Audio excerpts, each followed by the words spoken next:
Students, whatever homework is given to you, you have to submit it on the very next day between 8 am to 1 pm to the given WhatsApp number, and it is compulsory to submit your homework as your attendance will be marked on the basis of your submission.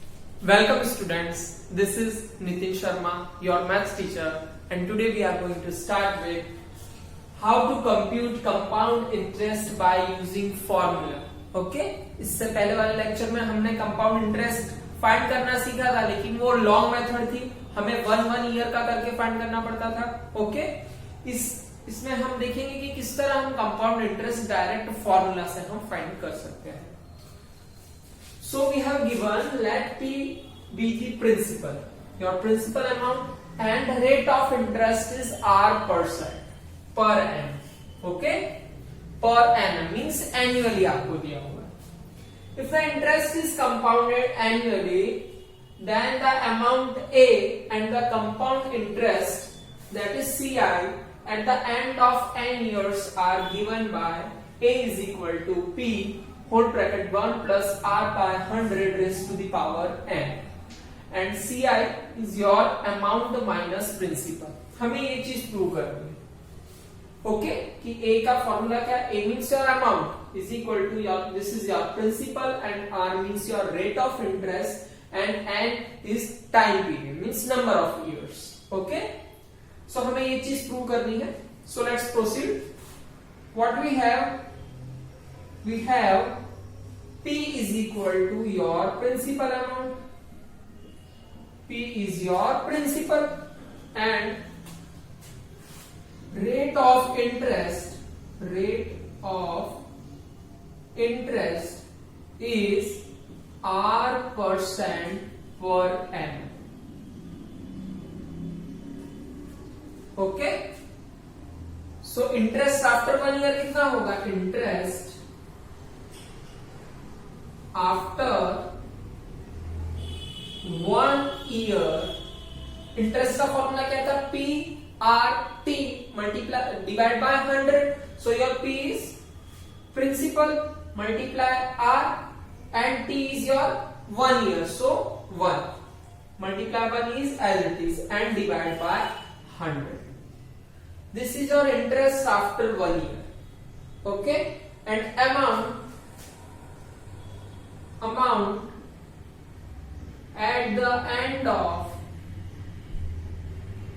1 year, amount क्या होता है? P plus I. P आपका क्या था? As it is P, and I is your interest is PR by 100. That is P plus PR by 100. Okay, so PP common here. P दोनों में common है, so यहाँ पे क्या बचेगा आपका? 1 plus R by 100. Is it clear? Again we have principal, P is your principal, and rate of interest is R% per annum. So interest क्या होगा for the 1 year? Simple हम फॉर्मूला जानते हैं, PRT divide by 100, and P multiply R. T is your 1 year, so it is multiply 1, that is simply PR, and divide by 100. And amount at the end of 1 year is simply P plus I. P is your principal plus I means this PR divide by 100. Simply PP common हो गया, अंदर क्या बचा आपका bracket में? 1 plus R by 100. Okay, so this amount is taken as the principal for the second year. This amount is taken as principal for the second year, and this amount is taken as the principal for second year. Okay, second year के लिए यही amount क्या हो जाएगा? आपका principal amount हो जाएगा. Okay, so interest for the second year, interest for the second year interest का फॉर्मूला क्या है? P multiply R multiply T divide by 100 and इस केस में हमारा P क्या होगा? This one. Okay, so P 1 plus R by 100 multiply R and T is your 1 year. Compound interest 1 year से calculate होता है. So R by 100 this is your P. R and T आपका 1 है and divide by 100. Clear? And amount at the end of second year. Second year के and में amount क्या होगी आपकी? P प्लस आई. P आपका कितना था इस केस में? This one. P 1 plus R by 100. This is your P and plus I. Second case के लिए, सेकेंड ईयर के लिए आपका इंटरेस्ट कितना था? This one. So plus P 1 plus R by 100 multiply R by 100. Okay, P 1 plus R by 100, P 1 plus R by 100 दोनों में common है. So P 1 plus R by 100 is your common. ये पूरा पार्ट जो था वो कॉमन आ गया. तो ब्रैकेट के अंदर एक और क्या बचा? सिंपली 1 बचा and plus as it is. And यहाँ पे क्या रिमेनिंग रहा? ये पूरे पार्ट में से P 1 plus R by 100 common आ गया. तो रिमेनिंग पार्ट क्या बचा आपका? R by 100. R by 100. Okay, 1 plus R by 100 into 1 plus R by 100 is P 1 plus R by 100 raise to the power 2. Okay, so इस तरह हम कंटिन्यू करेंगे. 1 ईयर के लिए आपका क्या था? P 1 plus R by 100 raise to the power 1. And amount at the second year के लिए क्या है आपका? P 1 plus R by 100 raise to the power 2. तो इस तरह हम कंटिन्यू रखेंगे. Continuing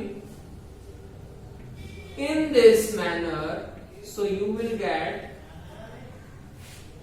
amount at the end of, हमें n ईयर्स के लिए बताना है. n ईयर्स के लिए amount at the end of n years.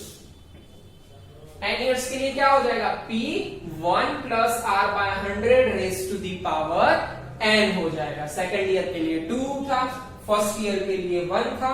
तो n ईयर्स के लिए, यानी n कोई भी नंबर, 5 ईयर्स के लिए यहाँ पे क्या आ जाएगा? 5. 6 ईयर्स के लिए यहाँ पे क्या आ जाएगा? 6. So in general n years के लिए वो क्या हो जाएगा? P 1 plus R by 100 raise to the power n. And this is your general formula for calculating amount. Okay, so ये हमने प्रूव कर दिया. And you know very well, ये सिर्फ आपका अमाउंट मिला है. अमाउंट से हमें इंटरेस्ट कैलकुलेट करना है. तो अमाउंट में से हम क्या माइनस कर देंगे? अपना प्रिंसिपल माइनस कर देंगे. सो प्रिंसिपल आपका माइनस करोगे तो आपको क्या मिल जाएगा? कंपाउंड इंटरेस्ट आपको फाइंड हो जाएगा. क्लियर?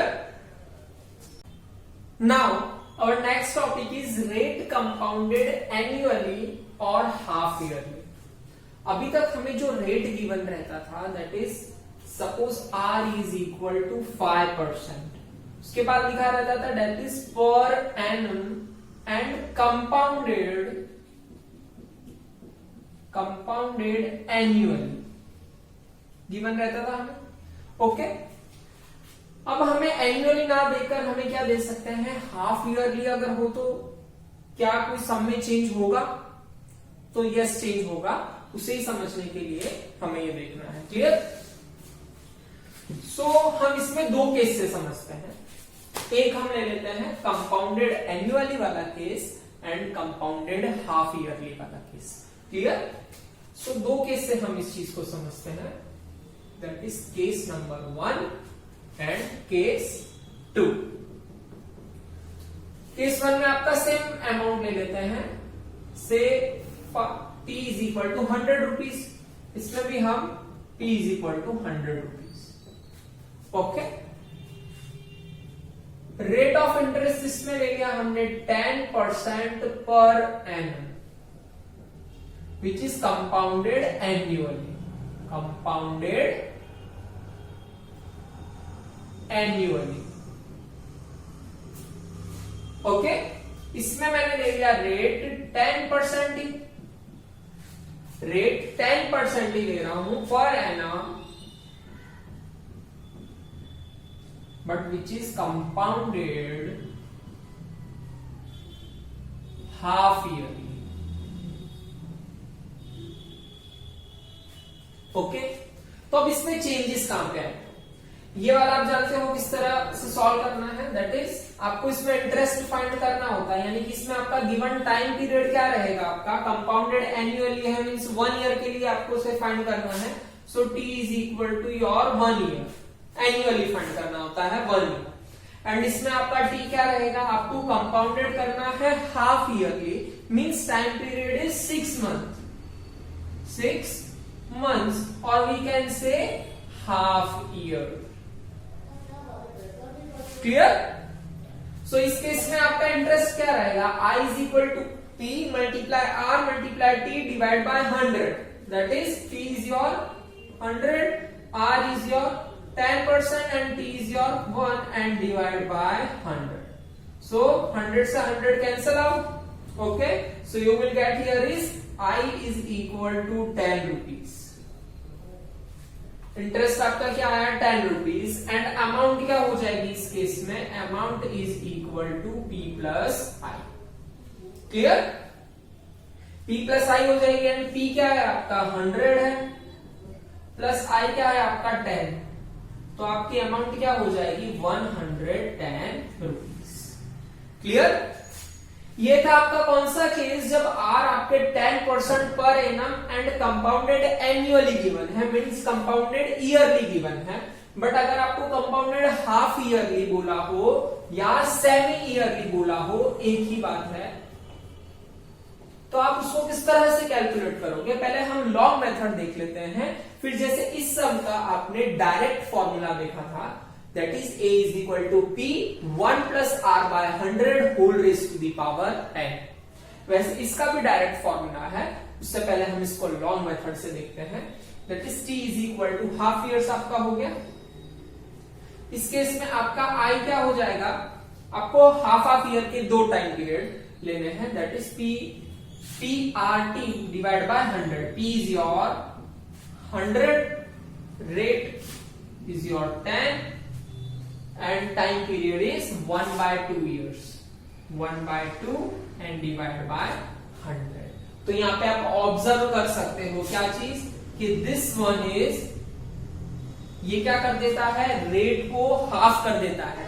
रेट को हम हाफ से मल्टीप्लाई कर रहे हैं, तो रेट क्या हो जाती है, यहां पे हाफ हो जाती है, रेट बिकम्स हाफ। ओके, ये चीज हमें ऑब्जर्व करनी है। तो क्या आएगा इस केस में, 2 5 are 10, ओके, 2 5 are 10 एंड 100 से 100 कैंसल आउट, तो आपका I क्या रहेगा इस केस में 5 रुपीज। ओके, सो इस केस में अमाउंट क्या हो जाएगी P प्लस I, P क्या है आपका 100 and plus 5, that is 105 rupees. ये आपकी रहेगी अमाउंट हाफ ईयर्स की, और अगले हाफ ईयर के लिए, यानी कि कंपाउंडेड हाफ ईयरली हमें लिखा है, तो पहले 6 मंथ के लिए आपका P क्या रहा था 100 रुपीज, लेकिन नेक्स्ट 6 मंथ के लिए आपका P क्या हो जाएगा 105 रुपीज। ओके, सो इस केस में आपका P क्या हो जाएगा, नेक्स्ट ईयर जो आएगा उसमें 105 रुपीज रहेगा आपका। ठीक है, सो इस केस के लिए आपका I क्या हो जाएगा, P that is 105 multiply R that is 10 and half year that is 1 by 2 and divide by 100. So इस केस में आपका क्या आएगा, 2 5 are 10, 105 multiply 5 कितना होगा, 5 5 are 25 and 5 1 is 5, that is 525 divided by 100. 20 adjust कर देंगे, that is 5.25 rupees. ओके, ये आपका इस केस का इंटरेस्ट है। तो अमाउंट क्या हो जाएगी, P plus I that is 105 plus 5.25 that is 110.25 rupees. ठीक है, यानी कि जब कंपाउंडेड हाफ ईयरली लिखा है तो हमारा कैलकुलेशन यानी इंटरेस्ट कैलकुलेशन कितनी बार हो जाती है, 2 टाइम्स हो जाती है। ठीक है, और यानी कि रेट जो होता है वो आपका क्या हो जाता है, हाफ हो जाता है, और टाइम हम कितनी बार काउंट करते हैं, ट्वाइस काउंट करते हैं। ठीक है, तो आपको इसमें एक रिमार्क ध्यान रखना है। ओके, और आपका रिमार्क क्या है,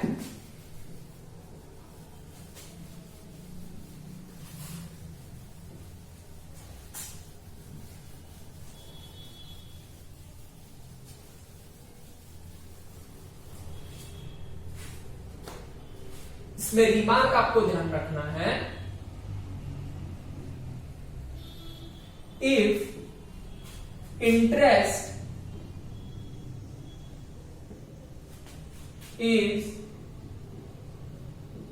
compounded half yearly, then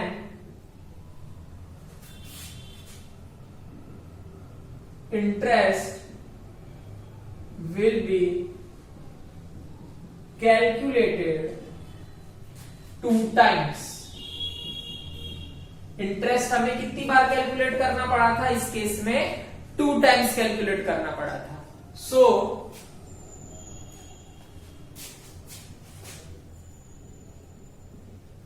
time period becomes twice. तो आपका यहां पे टाइम पीरियड कैसा हो जाता है, ट्वाइस हो जाता है, and rate is taken half. और आपको रेट ऑफ इंटरेस्ट जो है वो कैसा लेना पड़ता है, हाफ लेना पड़ता है। ओके, जब आपको इंटरेस्ट कंपाउंडेड हाफ ईयरली लेने का बोला हो तब आपको टाइम पीरियड क्या कर देना है, ट्वाइस कर देना है, क्योंकि टाइम पीरियड हमने 2 बार कैलकुलेट किया, एंड आपका रेट जो होता है वो क्या हो जाता है, हाफ हो जाता है। तो आपका जब कंपाउंडेड ईयरली वाला फॉर्मूला है, पहले हम वो लिखते हैं, that is A is equal to P 1 plus R by 100 raise to the power N. ये आपका किसका फॉर्मूला है, जब आपको कंपाउंडेड एन्युअली लिखा। ओके, अब कंपाउंडेड हाफ ईयरली हो तो, या compounded yearly and compounded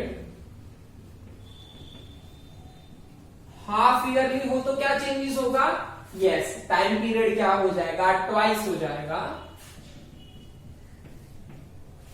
time period पहले हम लिख देते हैं, टाइम पीरियड आपका एन की जगह क्या हो जाएगा, ट्वाइस, दैट इज 2n हो जाएगा, और रेट क्या हो जाएगी आपकी, हाफ हो जाएगी, मींस r बाय 2 हो जाएगी, एंड 2 अपॉन में आ जाएगा, that is 2 multiply 100, that is r by 200।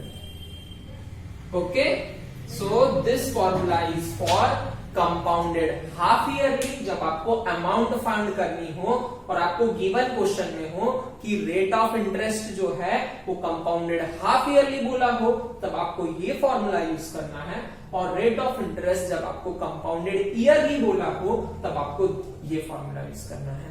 Clear? इसके बाद हम इससे रिलेटेड कुछ क्वेश्चन सॉल्व करेंगे। ओके।